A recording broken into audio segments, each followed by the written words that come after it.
Hello viewers, আসসালামু আলাইকুম। রিনাস কিচেনে সকলকে আবারও স্বাগতম। আমার আজকের রেসিপি সিঙ্গারা। কে না পছন্দ করে সিঙ্গারা, গরম গরম সিঙ্গারা। নিজের মতো করে সিঙ্গারা তৈরি আজকে আমি দেখাবো। দেখুন, সিঙ্গারার জন্য আমি নিয়ে নিয়েছি আলু কুচি করে, পেঁয়াজ কুচি করে নিয়েছি, আর নিয়েছি কিছু মুরগির গোশ। দেখুন, আমি প্রথমে গোশটা আমি সিদ্ধ করার জন্য হলুদ, মরিচ এবং লবণ দিয়ে একটু পানি দিয়ে সিদ্ধ করার জন্য চুলায় বসিয়ে দিলাম। দিয়ে আমি একটু নেড়ে চেড়ে জাল করে নেব। দিয়ে পানিটা একবারে শুকিয়ে আনবো। ঢাকনা দিয়ে ঢেকে দিয়েছিলাম, এখন দেখুন শুকিয়ে আসছে। এখন আমি দেখুন মাংসগুলো শিলপাটার মাধ্যমে একটু ছেঁচে নেব। দেখুন কীভাবে ছেঁচে নিচ্ছি, এক এক করে সবগুলো মাংস আমি ছেঁচে নেব। বাজারে তো কিনে খাই সবাই, যেহেতু বাড়িতে নিজের হাতে সিঙ্গারা তৈরি করবো, তবে নিজের মতো করেই করি, যার জন্যে নিয়ে নিলাম নিজের মতো করে রান্নার জন্য। এখন আমি চুলার মধ্যে কড়াই বসিয়ে দিলাম তেল, এবং তেল গরম হয়ে আসলে পেঁয়াজ কুচি দিয়ে দিলাম এবং দিয়ে দিলাম মরিচ কুচি, দিয়ে ভালোভাবে নেড়ে চেড়ে নেব লাল হওয়া পর্যন্ত। দেখুন, যখন কালারটা এরকম একটা ব্রাউন কালার চলে আসবে, তখন এর মাঝে আমি দিয়ে দিলাম মরিচের গুঁড়ো, দিয়ে দেব হলুদের গুঁড়ো, আর দিয়ে দেব স্বাদ মতো লবণ। যেহেতু সেদ্ধ করার সময় মাংসের মধ্যে লবণ দিয়েছি, লবণটা একটু কম দিতে হবে। তেজপাতা দিয়ে দিলাম দুটো এলাচ, দিয়ে দিলাম 2টি লবঙ্গ, আর দিয়ে দিলাম দারুচিনি। আমার ছোট্ট সংসার, দিয়ে দিলাম জিরা বাটা, আদা বাটা, রসুন বাটা, দিয়ে ভালোভাবে নেড়ে চেড়ে নেব। আমার হাজব্যান্ড ওয়াইফের ছোট সংসার, যার জন্য সব কিছু অল্প অল্প করে করি। দেখুন, কিছু গোটা জিরা দিয়ে দিলাম এর মাঝে, দিয়ে নেড়ে চেড়ে নেব। এর মাঝে দিয়ে দিলাম এখন পানি, দিয়ে ভালোভাবে একটু কষিয়ে নেওয়ার পর দেখুন এখানে আলু কাটা এগুলো দিয়ে দিলাম, দিয়ে আলুটা সিদ্ধ করে নেব। কেননা আলু সিদ্ধ হওয়ার পর আমি আমার ওই মুরগির গোশটা পরে দেব, ওটা তো আগে সিদ্ধ করা ছিল।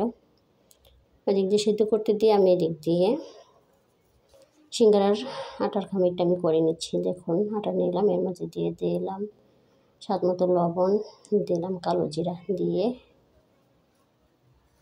তেল দিয়ে দিলাম, দিয়ে ভালোভাবে মাখিয়ে নেব। এখানে তেলের পরিমাণটা এমনটাই দিব যেন মুঠি দিলে আটাটা মুঠি হয়, এই পরিমাণ তেল দিব। দিয়ে আস্তে আস্তে পানি দিব, দিয়ে আমি আটা করে নেব। নিয়ে যখন আমার আটা করা হয়ে গেছে, উপরে আর একটু তেল দিয়ে আমি একটা বাটি দিয়ে ঢেকে দিব।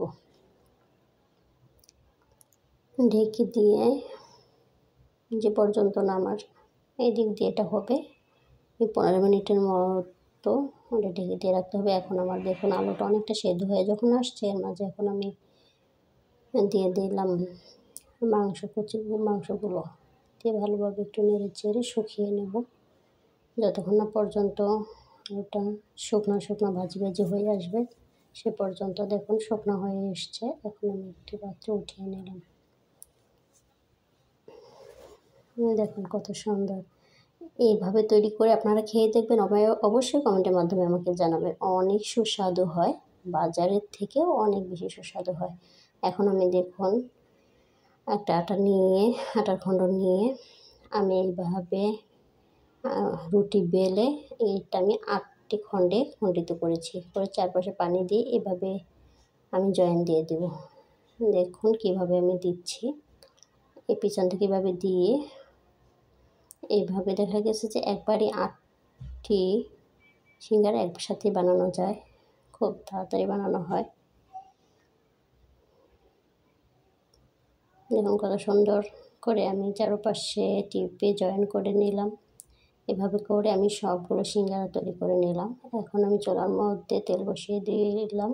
তেল গরম হয়ে আসলে এখন আমি সিঙ্গারাগুলো এক এক করে সবগুলো ভেজে নেব। দেখুন, আমি প্রথমে তেলটা গরম হওয়ার জন্য একটু আগুনটা বেশি উচ্চ পরিমাণে দিবেন, কিন্তু যখন ভাজাটা শুরু করতে যাবেন তখন আগুনের আঁচটা একটু হালকা করে কমিয়ে নেবেন। হালকা আঁচে আস্তে আস্তে করে এটা এরকম কালার হয়ে আসলে দেখবেন সিঙ্গারাটা অসাধারণ হয়, বাজার থেকেও অনেক বেশি সুস্বাদু।